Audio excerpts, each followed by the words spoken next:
धरण की जय। श्री वल्लभाधीश की जय। श्री गोसाई जी परम दयाल की जय। श्याम सुंदर श्री यमुने महारानी की जय। काशी विश्वनाथ भगवान की जय। गौरा महारानी की जय। श्री गणेश जी महाराज की जय। सरस्वती मात की जय।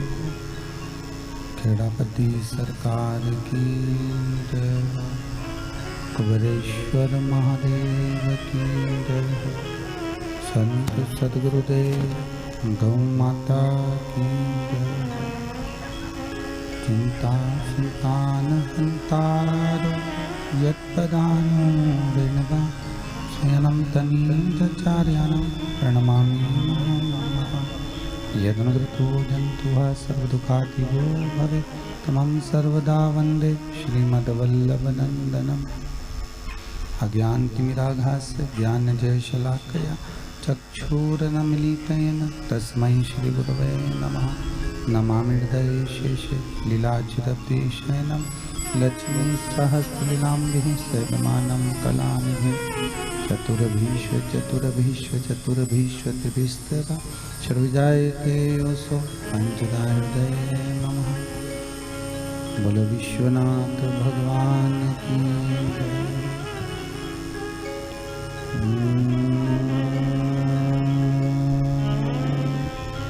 नमः शिवाय।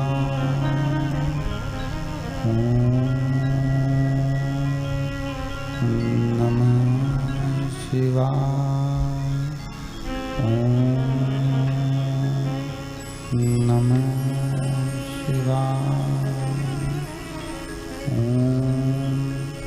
नमः शिवाय। नमः शिवाय।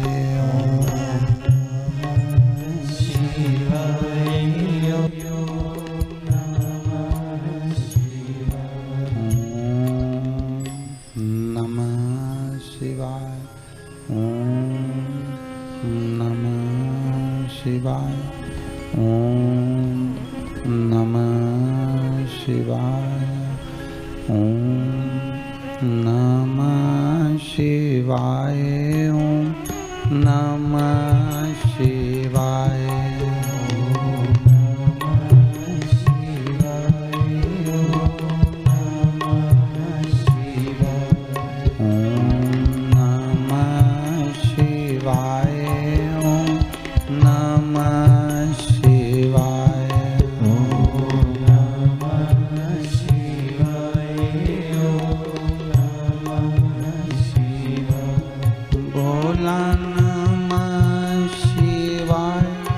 गौरा नमः शिवाय। गौरा नमः शिवाय। गौरा नमः शिवाय। भोला नमः शिवाय। गौरा नमः शिवाय। गौरा नमः शिवाय। गौरा नमः शिवाय।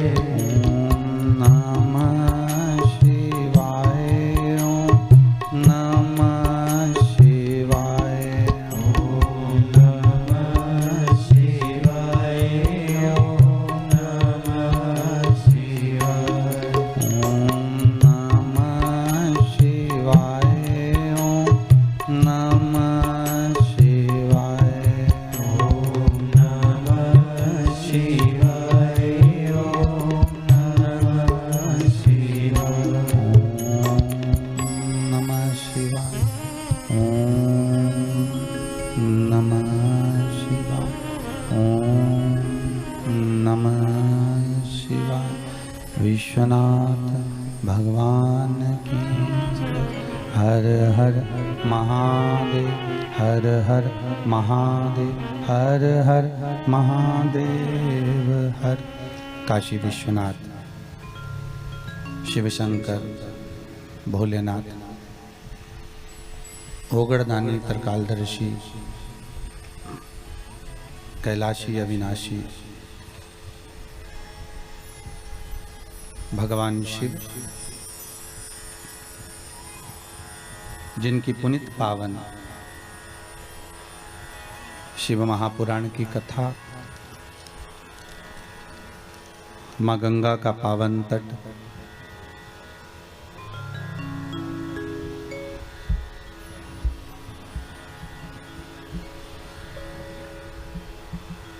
प्रतापगढ़ के नज़दीक में पांडे तारा के इस पावन प्रांगण में बघेल परिवार द्वारा आयोजित 7 दिवसीय शिव महापुराण की कथा, जो विश्व कल्याण के लिए है, जग के उद्धार के लिए है, कोरोना महामारी के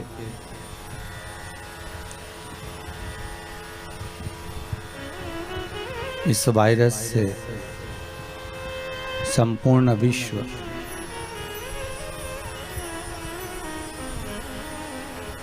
आज लड़ रहा है।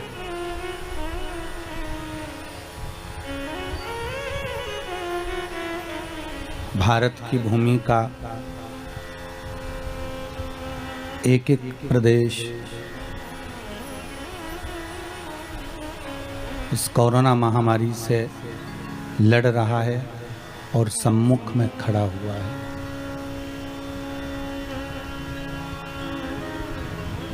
हर एक के हृदय में, मन में बस अब एक आस, विश्वनाथ, त्रिकालदर्शी, कैलाशी, शंभू से,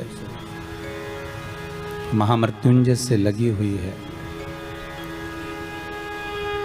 कि बाबा शंभू, विश्वनाथ, शंकर, मेरा उघड़दानी, मेरा त्रिकालदर्शी शंकर किसी भी रूप में इस वायरस को, इस कोरोना महामारी को समाप्त करे। ईश्वर का ही एक रूप लेकर हमारे बीच में डॉक्टर, पुलिस कर्मचारी, पीएम आदरणीय नरेंद्र जी मोदी, साथ में हर प्रदेश के सीएम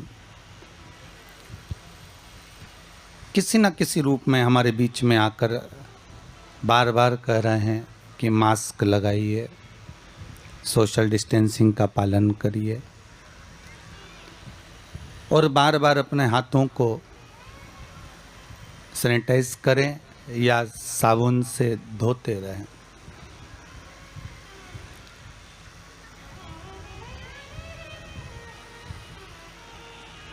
नूतन वर्ष में,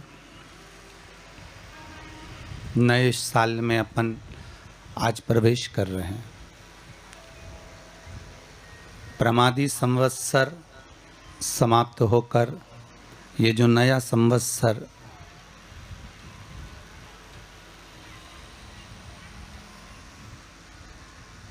जो चालू हुआ है, इसका नाम है आनंद संवत्सर। हमारे भारत की भूमि का गौरव रहा है। भारत की भूमि के संत, साधु, सन्यासी, तपस्वी, साधक, उपासक जो रहे हैं, ज्योतिषाचार्य, ब्राह्मण जन जो रहे, उन्होंने जो एक नियम बनाया, संवत का जो नाम बनाया, जैसे पहले प्रमादी चल रहा था तो प्रमाद में लोग लगे ही रहे।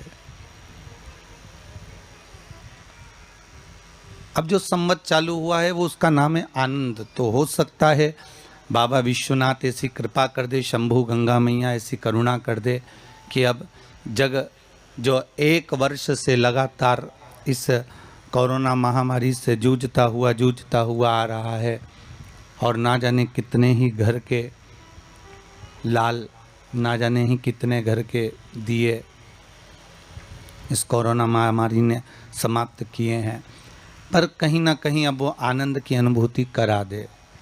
अब मेरा शंकर, अब मेरा शंभु, अब मेरा त्रिकालदर्शी कैलाशी अविनाशी शिव किसी न किसी रूप में एक आशा का, विश्वास का, एक आनंद का, जो आनंद संवत्सर है उसका एक दीप लगा दे, जिससे ये संपूर्ण ब्रह्मांड, संपूर्ण विश्व, भारत की भूमि ही नहीं संपूर्ण विश्व, मेरी भारत माता तो है ही, पर संपूर्ण विश्व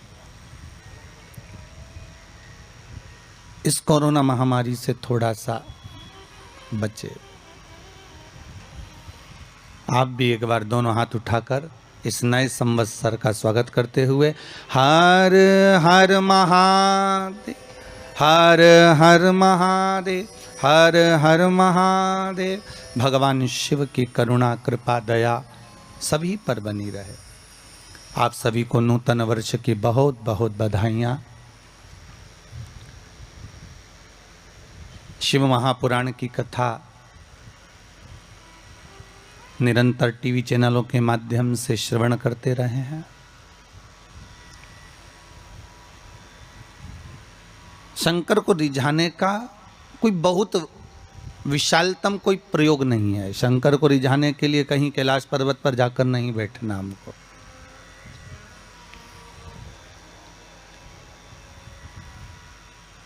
शिव को रिझाने के लिए कहीं हमें किसी घाट पर जाकर नहीं बैठना है। शंकर को रिझाने के लिए केवल इस मन को थोड़ा सा कैलाश की ठंडाई जैसा बनाना है। शिव को रिझाने के लिए थोड़ा सा इस हृदय को, इस चित्त को, इस वृत्ति को गंगा का घाट बनाना है कि ज्ञान की धारा जब बहती बहती जाए उसी तरह हमारे भीतर भी भक्ति की धारा निरंतर बहती हुई जाए।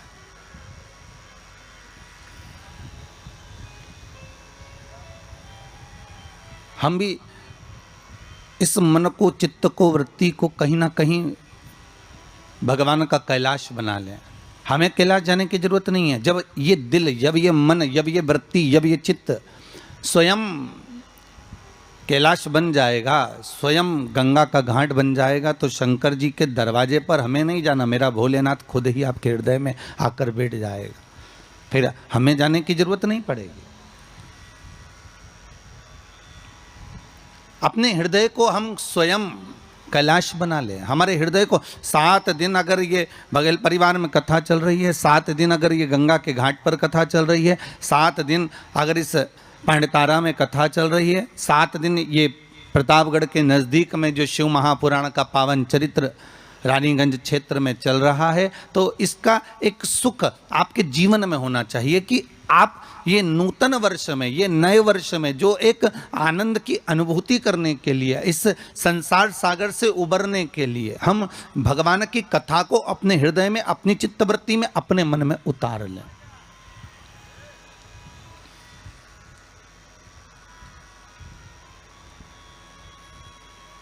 कलिकाल में बहुत सारे साधन हैं सब भगवान को पाने के लिए। कोई कहता है कि तुम गंगा के घाट जाओ, कोई कहता है कि तीरथ जाओ, कोई कहता है कि मंदिर जाओ, कोई कहता है कि वहाँ जाओ, कोई कहता है कि आप बहुत समय तक कहीं सेवा क्रम में लग जाओ। कलिकाल में बहुत सारे साधन बता दिए कि आप साधना भी कर सकते हो, आप तप भी कर सकते हो, आप घंटों तक नेत्र बंद कर कर भगवान को रिझा भी सकते हो। साधन बहुत बना दिए। पर शिव महापुराण कहते हैं, रामचरितमानस में तुलसीदास जी ने लिखा कि कलयुग केवल नाम आधारा।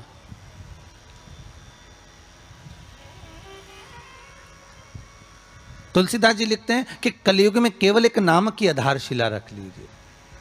आप दूसरी आधारशिला में अगर डूब रहे हो, आप दूसरे भाव में डूब रहे हो कि भगवान मिलेगा, तो तुलसीदास जी कहते हैं केवल एक ही आधार बहुत भारी है कि कलयुग केवल नाम आधारा और सुमर सुमर नर उतरहि पारा। कलिकाल में एक नाम की आधारशिला हो और वो नाम परमात्मा का हो। जगत का नाम नहीं चाहिए हमें, संसार के नाम से हम नहीं तरने वाले हो।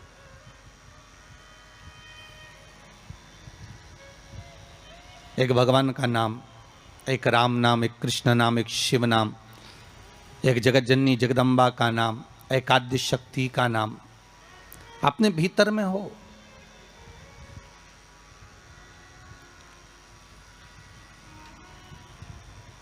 और फिर जब उस परमात्मा का नाम हम इस हृदय चित्त से लेंगे, उस परमात्मा के नाम में जब हम डूबेंगे तो उसका आनंद भी तो बहुत होगा,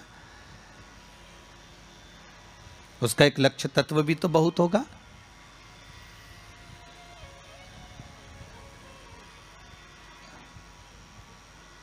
महाराज कल जब हम यहाँ पहुँचे तो नीचे किसी से मिलना हुआ, जब ऊपर ठहरे उसके बाद नीचे हम जब आए जाने के लिए कहीं, तो हमने पूछा कथा हो रही है आपके यहाँ? तो कहाँ गुरुजी, भगवान की बड़ी कृपा है, विश्वनाथ शंभू की, त्रिकालदर्शी कैलाशी अविनाशी शंकर की बड़ी करुणा है। किस लिए श्रवण करना चाहते हो? कथा क्यों सुनना चाहते हो? क्या कारण है कथा सुनने का? तो कि गुरुजी कथा सुनेंगे तो स्वर्ग मिलेगा।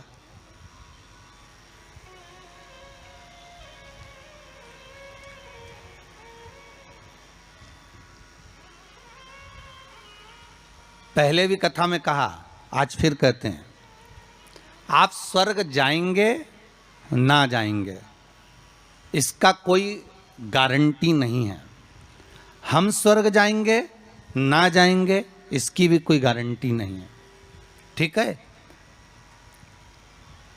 पर इतना विश्वास जरूर है कि आप अगर भगवान शंकर का अनुमोदन कर रहे हैं, आप शिव नाम की चर्चा कर रहे हैं, आप शंकर की कथा को श्रवण कर रहे हैं, आप शंकर की कथा में डूबे हुए हैं, आप आद्य शक्ति के नवरात्रे में शंकर का अनुमोदन कर रहे हैं, आप शिव अर्चना कर रहे हैं, आप शंकर का नाम जाप कर रहे हैं, आप शंकर का स्मरण कर रहे हैं, तो ये पक्का है कि आप बैकुंठ जाएंगे ना जाएंगे इसकी कोई गारंटी नहीं है। पर यह पक्का है कि आप अगर भगवान के नाम में डूबे रहे तो बैकुंठ अधिपति नारायण तुम्हारे पास जरूर आ जाएगा, यह पक्का है महाराज। आप जाएंगे ना जाएंगे उसके कोई बात नहीं है, पर भगवान स्वतः, नारायण स्वतः अपने पास आ जाए, इसका सुख है,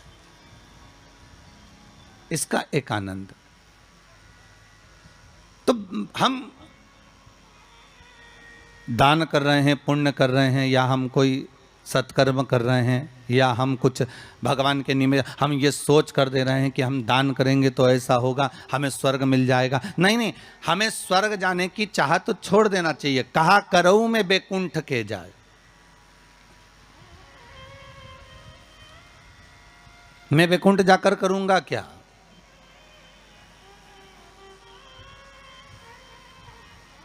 बैकुंठ की चाह इस मन को नहीं होना चाहिए। मन को तो ये चाह होना चाहिए कि मैं भगवान का इतना भजन कर लूं कि बैकुंठ का नाथ, बैकुंठ अधिपति स्वयं नारायण, कैलाश पर रहने वाले मेरे शंकर, द्वारका में रहने वाला मेरा कृष्ण, गौलोक में निवास करने वाला मेरा परमात्मा स्वतः दौड़कर मेरे पास आ जाए।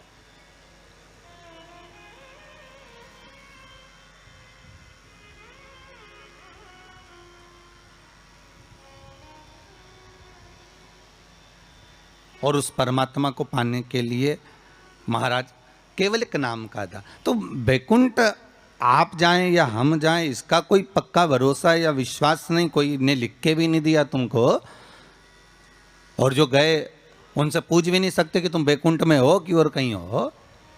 कि किसी ने फोन लगाया था गए हुए व्यक्ति को कि तुम कहाँ बैकुंठ में बैठे हो कि कहाँ हो, तो कोई बताने वाला भी नहीं है कि बैकुंठ गया कि नहीं गया, ये कुछ बोल भी नहीं सकते। पर एक बात और है महाराज, एक बात और अग्नि पुराण में कहा है कि किसी के प्राण छूटने के बाद अगर दुनिया के लोग जब उसको लेकर जा रहे हो, दुनिया के लोग उसको लेकर जाते समय दुनिया के लोग अगर बात कर रहे हो कि हाँ बहुत अच्छा था साहब, भगवत भजन में डूबने वाला था, स्मरण करने वाला था, दान करने वाला था, पुण्य करने वाला था, सत्कर्म करने वाला था, भगवान की भक्ति में डूबने वाला था, अच्छा व्यक्ति था, तो अग्नि पुराण कहती है ये मान लो कि वो जीव ने बैकुंठ का भाग ग्रहण कर लिया, वो बैकुंठ चला गया।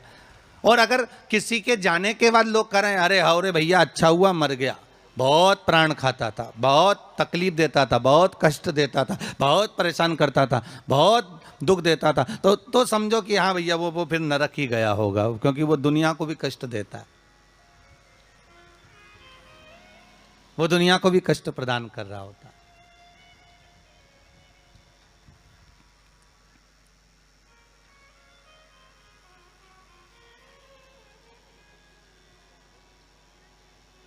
उसकी चित्तवृत्ति में, उसके मन में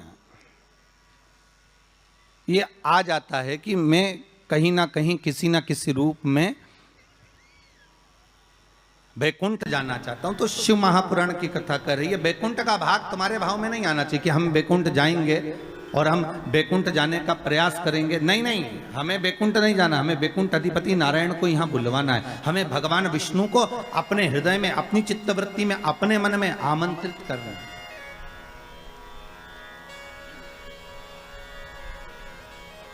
और जब भाव होगा महाराज,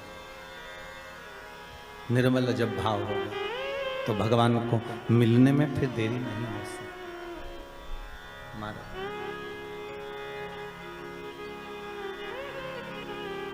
कहते हैं प्रेम से प्रभु छिलके भी खा गए, कहते हैं प्रेम से प्रभु छिलके भी खा गए, शबरी के झूठे बेर भी खाते रहा करो, दर्शन के नैन बांवरे दर्शन दिया करो। भाव कह रहा है, भगवान का चरित्र कह रहा है कि आपका हृदय जितना निर्मल होगा, आप निर्मल भाव से जितना भगवान की भक्ति को धारण करोगे, निर्मल भाव से आप जितना भगवान का भजन करोगे, निर्मल भाव से आप जितना भगवान को रिझाने का प्रयास करोगे, भगवान उतनी जल्दी प्राप्त हो जाए।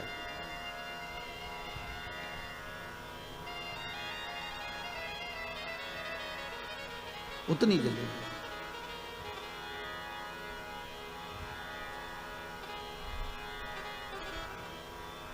भाव कह रहा है महाराज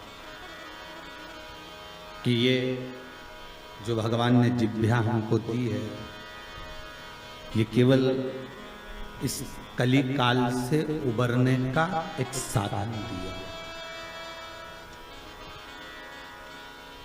इस कली काल से उबरने का एक साधन, कली काल से निकलने का एक साध्य बनाया है कि केवल कि राम कहो राम कहो, मुख में जीवा है कि नहीं। महाराज ये केवल राम कहने के लिए, शिव कहने के लिए, भगवत स्मरण के लिए, भगवत नाम के लिए ये जिह्वा हमें प्रदान करेगी। केवल नाम स्मरण के लिए ये जिह्वा हमें दी गई है। और कलिकाल का साधन, कलिकाल का एक आनंद, कलियुग का एक भाव भगवत स्मरण का एक नाम है। शिव महापुराण की कथा कह रही है कि बैकुंठ जाने का भाव ना हो,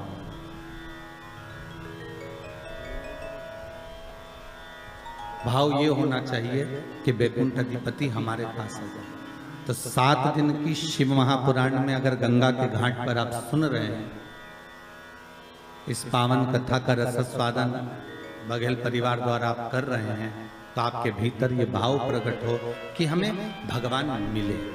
और निवेदन एक जरूर करूंगा कि ये जो कथा हो रही है, इस कथा का आनंद आप जो आस्था टीवी चैनल के माध्यम से ले रहे हैं, आप सबसे निवेदन है इस कथा को आप उस भाव से सुनना कि मेरी गली में, मेरे मोहल्ले में, मेरे क्षेत्र में, मेरे परिवार में, मेरे उस संपूर्ण ब्रह्मांड में इस कथा को जैसे इस पूर्ण तरह से मैं श्रवण कर लूं तो ये कोरोना महामारी समाप्त हो जाए, ऐसी शंकर कृपा कर दे। बाबा से ऐसी विनती कर कर श्रवण कर।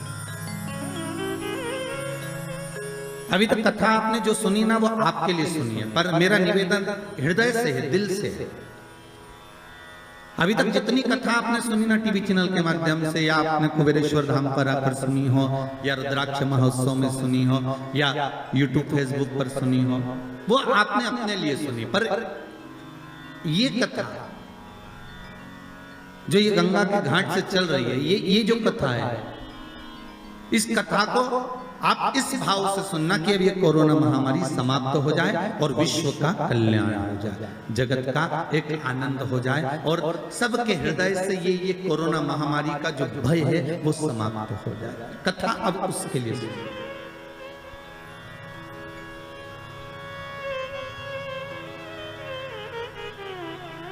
एक बार आदि शक्ति मां जगत जननी जगदम्बा दुर्गा भवानी भगवान शंकर के पास जाती हैं और भगवान शिव से मां जगत जननी दुर्गा भवानी ने एक बात कही कि प्रभु सुनिए,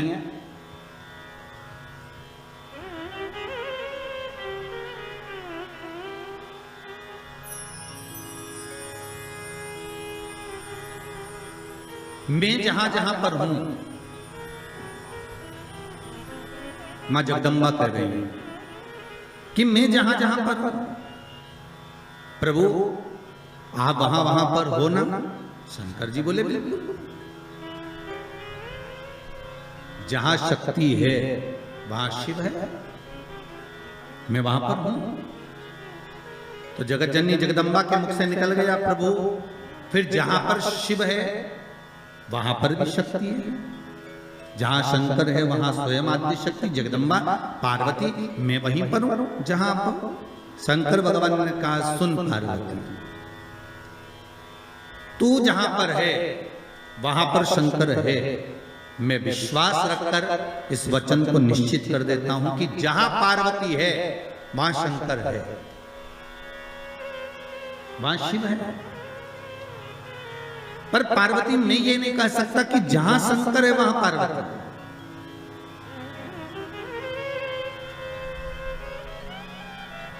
जहां पार्वती है वहां शिव है, ये पक्का है। जहां पार्वती है वहां शंकर है, ये निश्चित है, ये पक्का है। पर जहां शंकर सुता है, जहां शिव है, वहां पार्वती हो, ये पक्का है। इसको मैं निश्चित नहीं कर सकता, इसको मैं पक्का नहीं कर सकता। पार्वती जी की आंखों से अश्रु बहने लगा। माता पार्वती के नयन अश्रु बह रहा है, और माता पार्वती के जब नयन अश्रु बह रहे हैं तो भगवान शिव ने पूछा, क्या बात है पार्वती, हुआ क्या? आपकी आंखों में आंसू कैसे आ गए?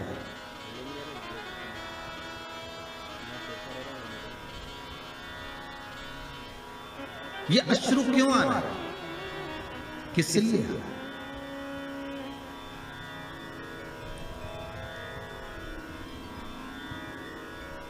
आज हमारे यजमान कह रहे थे कि गुरुजी जरा हमारी धर्म पत्नी को समझाना, थोड़ा सा क्रोध कम करे हो। तो हमने कहा जरा तुम अपनी धर्म पत्नी से बात करवाइए। तो उन्होंने अपनी धर्म पत्नी से बात कराया, तो उनको देखकर लगा कि क्रोध तो करती होंगी, पर यह भी पक्का है कि इनका स्नेह पति के प्रति ज्यादा ही होगा। क्योंकि शिव महापुराण की कथा कहती है कि पार्वती ने शंकर भगवान से 2 वर मांगे थे काशी की भूमि में। पार्वती जी ने शंकर भगवान से 2 वर मांगे थे। पहला वर माता पार्वती ने शिव जी से मांगा था कि पहला वर दीजिए, जिस पति पत्नी में झगड़ा हो उसमें प्रेम बहुत बढ़े। तो शंकर भगवान ने कहा तथास्तु। तो उसका एक असर तो आज दिख गया, ठीक है। मतलब जब बात सामने आ जाए तो समझ लो कि मतलब शिव जी ने जो वर दिया था वो गलत नहीं गया, कि जहां पर प्रेम बहुत हो। पार्वती जी कह रही है कि ऐसा वर दो जहां प्रेम,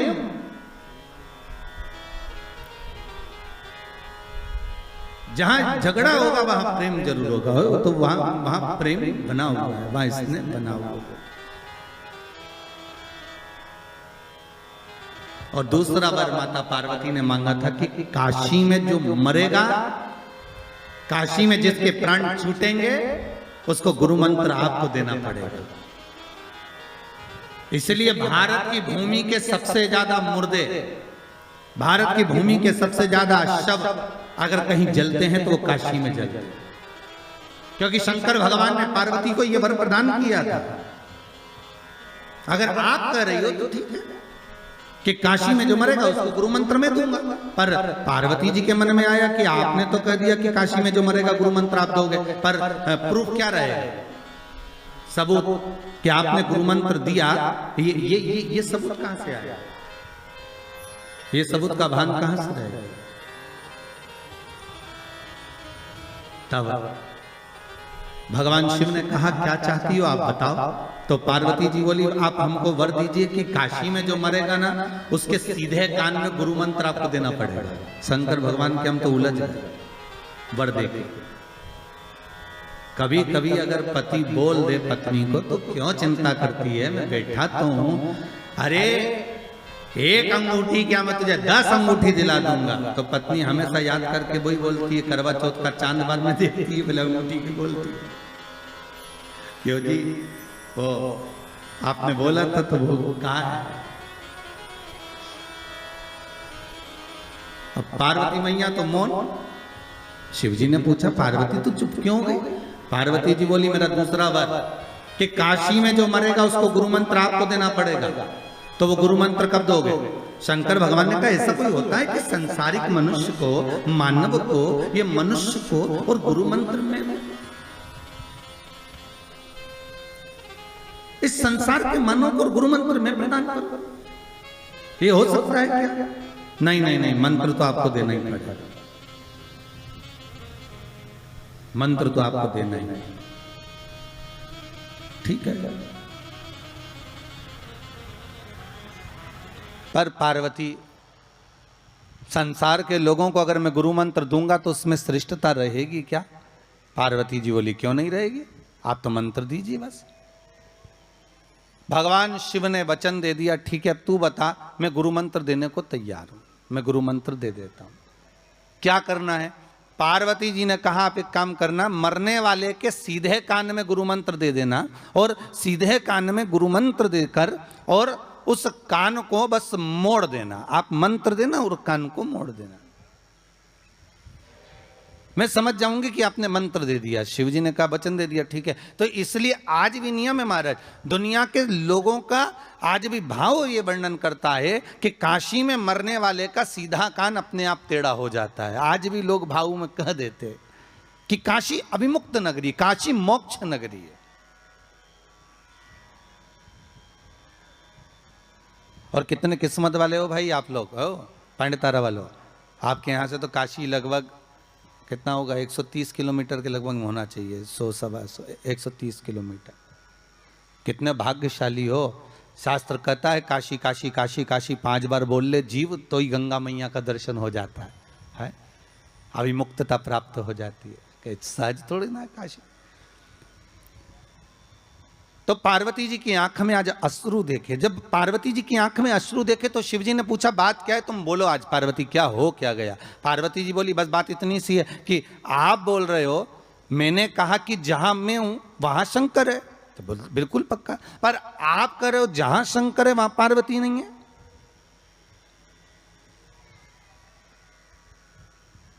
जहां शिव है वहां पार्वती नहीं है। आखिर क्यों, किस लिए। शंकर भगवान कहते हैं ओगढ़दानी त्रिकालदर्शी कैलाशी मेरा शंभु, मेरा शंकर, मेरा ओगढ़दानी, मेरा भूतेश्वर, मेरा भूतनाथ, मेरा त्रिकालदर्शी, मेरा महामृत्युंजय कह रहे हैं। हरि पार्वती तो जानती नहीं है, तो मुझे पहचानती नहीं है। कुछ स्थान ऐसे हैं पार्वती जहां पर मुझे तेरे बिना भी रहना पड़ता है।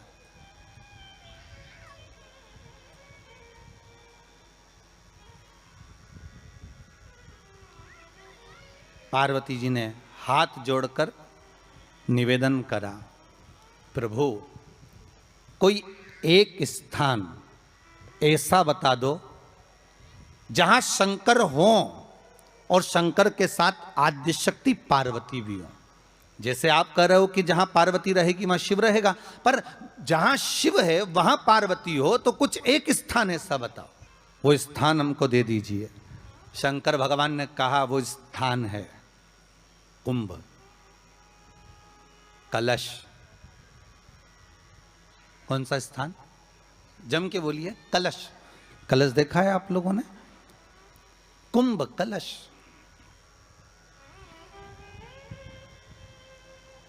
उस कलश में हे पार्वती, जहां शंकर है वहां तू भी विराजमान होगी, और केवल एक रूप में नहीं, सारी विद्याओं के रूप में तू उसमें संजू रहेगी। केवल एक कलश। आज नया संवत्सर है, नूतन वर्ष है। पूरे भारत की भूमि पर और मेरे भारत के जो मानव है जहाँ जहाँ निवास कर रहे हैं, विदेश में भी, पूरी भारत की भूमि पर आज के दिन लोग देवी जी की स्थापना करते हैं। तो क्या स्थापना में क्या रखते हैं? कलश रखते हैं ना। तो कलश किस लिए रखा जाता है? कलश का क्रम क्या है? अपन ने अभी तक कथाओं में बहुत सुना, शिव महापुराण में, कि दिए का महत्व क्या है। अपन ने सुना दही का महत्व क्या है, जल का महत्व क्या है। पूरी शिव महापुराण में अपने अलग अलग महत्व को जाना है। पर यह नवरात्रे में जो शिव महापुराण की कथा शुरू हो रही है, नवरात्रे में जो शिव महापुराण की कथा को हम श्रवण करने के लिए बैठे हैं, इसमें हमारा एक संशय और मिटना चाहिए कि भारत की भूमि पर जब मां आद्य शक्ति की स्थापना होती है, मां जगतजननी को जब विराजमान किया जाता है, या चैत्र नवरात्रे में, शरदीय नवरात्रे में, आषाढ़ी नवरात्रे में, आदिकादिक पौष नवरात्रे में हम शंकर की, हम जगतजननी जगदम्बा की जब स्थापना करते हैं, या हम नूतन घर का प्रवेश करते हैं, या गणेश जी की स्थापना करते हैं, या कोई दुकान को प्रवेश करते हैं, या कोई शुभ कार्य करने के लिए अग्रण्य होते हैं, तो हम कलश की स्थापना क्यों करते हैं? आज शिव महापुराण में शुरुआत में अपन शिव और पार्वती की यही संवाद को लेकर चलते हैं।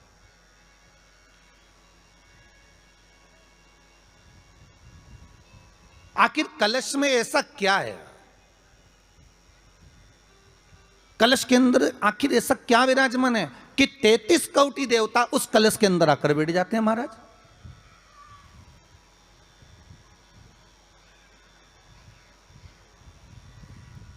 आप कोई यज्ञ करने जा रहे हो, आप कोई पोथी पुराण करने जा रहे हो, आप कोई अच्छा कार्य करने जा रहे हो, तो ब्राह्मण देवता कह देते कलश की स्थापना होगी, कलश की शोभा यात्रा निकलेगी, कलश यात्रा निकलेगी, कलश विराजमान होगा।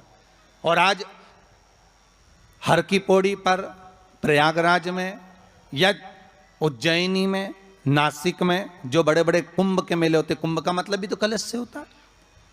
उसकी महत्वता क्यों है?